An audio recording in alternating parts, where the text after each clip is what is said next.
If you are specifically going through the Texas Apostille process, you need to know a few things. There are two types of documents that may require apostille before you get the translation done.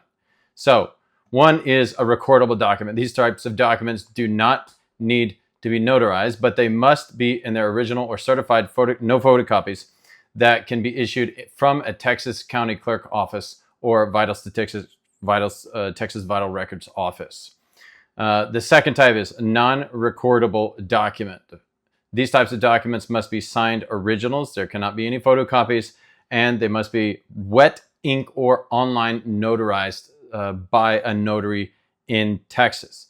These are required to be done before we do the translation. The third, if your birth certificate was created before 1980, you will need to order a new certified copy of your Texas birth certificate from Texas Vital Records or from the Texas county where you were born. If you were born between 1980 and 1999, you have roughly a 50% chance that your birth certificate will be rejected by the Secretary of State to do the apostille, because they won't be able to find it in the Texas Public Records database.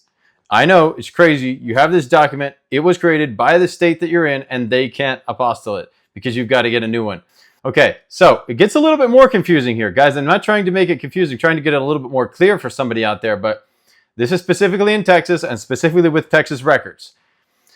A university diploma, a Texas notary must witness, her or himself, they must witness the official document, your diploma, being signed by the representative from the university who is allowed to do that.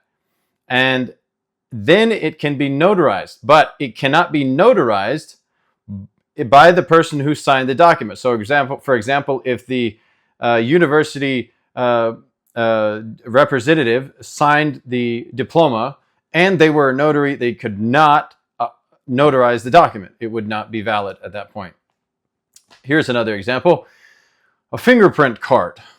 So if you need your fingerprints, before an apostille can be issued to you, you must provide a certified copy affidavit statement from the fingerprint holder, which would be you, that it has been properly notarized by a Texas notary public before that can be converted. So the examples go on and on.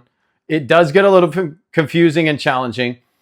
We at Taika Translations, we deal with these things on a daily basis. So what do you do to get out of the mist? Well, what you can do is you can send us an email at projects@taikatranslations.com, because we've been dealing with these situations like this for over 15 years, and we will help to guide you through the process. We have amazing partners in all 50 states and in multiple international countries that help us process and get through the process and help our clients get through the process of apostilling, submitting their documents, and getting those documents processed or submitted in any country that they need. So email projects@taikatranslations.com, and we'd be happy to help you start the process of getting your apostleship documents taken care of today.